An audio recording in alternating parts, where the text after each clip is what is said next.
کل دودھ پلانے والی خاتون کے محرم ہونے کے سلسلے میں عرض کیا، تو آج بھی اسی سلسلے میں اگر ایک عورت کسی بچے کو یا بچی کو شرائط کے تحت دودھ پلائے جو شرائط بیان ہو چکی ہیں، تو بعض افراد کے لیے جو ہے وہ بچہ، بعض افراد اس کا محرم ہو، اگر وہ بچی ہو جسے دودھ پلایا ہے بچی ہو، تو اس عورت کا وہ شوہر جس سے اس نے بچہ جنا اور وہ دودھ اب اس بچی کو پلا رہی ہے، وہ شوہر اس بچی کے لیے محرم ہوگا۔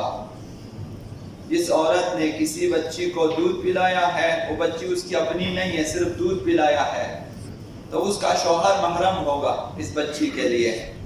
جس شوہر کا دودھ کہلاتا ہے، صاحب لبن کہلاتا ہے، یعنی جس شوہر سے بچہ جنا اس کے سینے میں دودھ ہے، اب وہ دودھ کسی اور بچی کو پلا رہی ہے، تو وہ بچی اس شوہر کے لیے محرم ہے، وہ اس سے شادی نہیں کر سکتا۔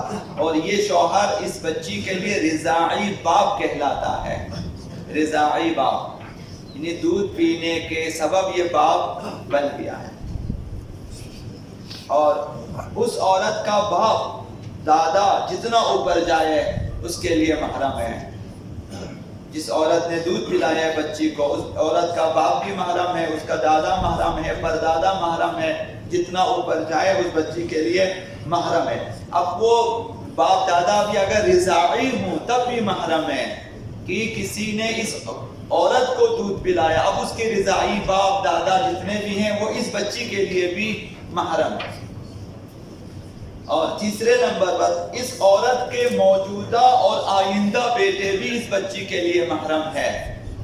اس بچی کے ابھی جتنے بیٹے ہیں وہ بھی اس کے رضاعی بھائی ہیں، آئندہ جتنے بیٹے پیدا ہوں گے وہ بھی اس کے لیے رضاعی بھائی ہیں اور محرم ہیں۔ اور چوتھے نمبر پر اس عورت کے بیٹوں کے بیٹے بھی محرم ہیں۔ اس عورت کے ابھی جو بیٹے اس بچی کے لیے رضاعی بھائی ہیں، ان کے بھی بیٹے پیدا ہو جائیں، وہ بھی اس خاتون کے، اس بچی کے لیے محرم ہے، کبھی جس قدر بھی نیچے جائیں اس بچی کے لیے محرم ہے، اور جو ہے یہ ان سے شادی نہیں کر سکتا۔ اب وہ حقیقی بیٹے ہوں یا رضاعی بیٹے فرق نہیں پڑتا۔ یہ جو رضاعی بھائی ہیں اس عورت کے بیٹے اب جو ہیں ان کے بھی کوئی رضاعی بھائی ہو کہ دودھ پینے کے سبب بھائی بن کے، وہ بھی اس بچی کے لیے محرم ہے اور شادی نہیں، لہٰذا یہ احتیاط کرنی چاہیے۔ خواتین اولاً دوسروں کے بچوں کو دودھ نہ پلائیں، اگر مجبور ہو جائیں تو پھر یاد رکھیں کہ کون کون سے افراد محرم ہو جائیں گے اس کے لیے۔ تو لہٰذا کل کی طرح آج بھی باوضو دودھ پلانے کے سلسلے میں دو باتیں عرض ہوں گی۔ حضرت آیت اللہ شیخ جعفر شوشتری، بہت بڑی ہستی جو ہیں جہان فقاہت میں اور جہان تشیع میں، ان کے بارے میں نقل ہے کہ ان کی والدہ سے پوچھا کہ آپ ایسے فرزند کے ہونے پر خوش ہیں کہ شیخ جعفر شوشتری جیسا بیٹا آپ کے پاس ہے، کیا آپ خوش ہیں؟ اس کی ماں نے کہا کہ میں بالکل خوش نہیں، اس کے ہونے پہ مجھے خوش نہیں ہے۔ فرمایا کہ ایسا کیوں؟ سوال کیا کہ آخر اتنی بڑی ہستی آپ کا بیٹا کیوں خوش نہیں؟ تو انہوں نے فرمایا کہ 2 سال تک میں نے اسے جو ہے جب بھی دودھ پلایا، کبھی بھی بغیر وضو کے دودھ نہیں پلایا۔ میری آرزو تھی کہ یہ آقا امام صادق کی طرح ہو جائے، اب یہ شیخ جعفر شوشتری بن گیا ہے، یعنی اس کی ماں کو توقع تھی کہ یہ مثلا آقا امام صادق کی طرح علمی شخصیت بن جائے۔ کہا کہ میری آرزو یہ تھی کہ امام صادق کی طرح بنے، لیکن یہ جعفر شوشتری بن گیا، اب اس میں خوشی والی کون سی بات ہے؟ یعنی اس پہ راضی نہیں تھی یہ ماں، یعنی دودھ پلان جو ہے باوضو دودھ پلانے کا یہ اثر ہے کہ وہ ماں، اس ماں کو پتا ہے کہ میں نے باوضو 2 سال باوضو رہنا اور دودھ پلانا یہ کوئی معمولی کام بھی نہیں ہے۔ تو شیخ جعفر شوشتری جیسے ہستی وجود میں، لہذا باوضو ہو کر دودھ دینا بچے کے اندر معارف حق الہیہ کے پیدائش کے لیے اور اعتقادات کے لیے اور سیر و سلوک کے لیے زمینہ فراہم کرتا ہے۔ باوضو دودھ پئیں، پلائیں بچوں کو تو بچوں میں معارف حقہ قبول کرنے کی صلاحیت زیادہ پیدا ہوگی، رجحان اس کا دین، معنویت اور معارف الہیہ کی طرف ہوگا، یہ اس کی تاثیر ہے۔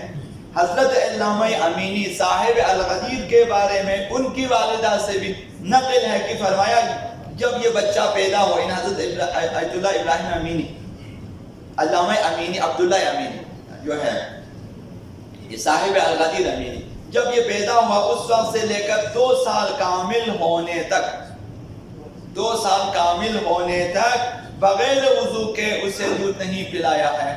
ان کی والدہ نے شیخ عبد الحسین امینی صاحب الغدیر، جب انہیں دودھ پلانے کا وقت ہو جاتا گویا مجھے الہام ہو جاتا تھا کہ جاؤ وضو کرو پھر دودھ پلاؤ۔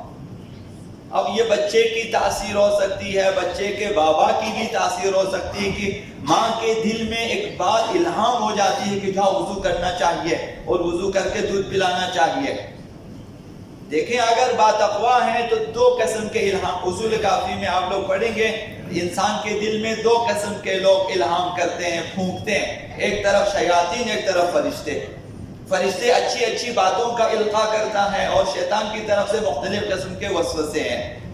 تو یہ بھی تقویٰ کی وجہ سے ہے کہ ایک ماں کو الہام ہو جاتا ہے کہ مجھے جا کر باوضو ہونا چاہیے، وضو کرنا چاہیے، وضو کر کے دودھ پلانا چاہیے۔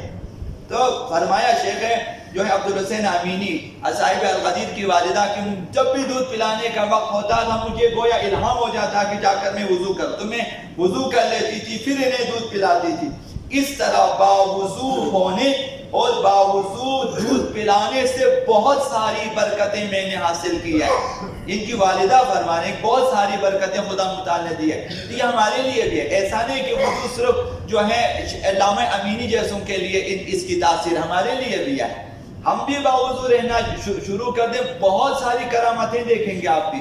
ایک عرصہ تو آپ لگائیں، 1 سال مثلا آقا صالح علیہ السلام فرماتے جب بھی کوئی نیک کام شروع کرو تو 1 سال تک جاری رکھو، تو اس کے بہت سارے اثرات دیکھیں گے۔ ہم لوگ چاہتے ہیں آج وضو کریں، آج جو ہے وہ ہمارے لیے اثرات نظر آ جائے۔ 1 سال آپ کوشش کریں کہ ہمیشہ باوضو رہیں، آپ دیکھیں گے کہ آپ کی زندگی میں بہت ساری اچھی تبدیلیاں آ جائے گی۔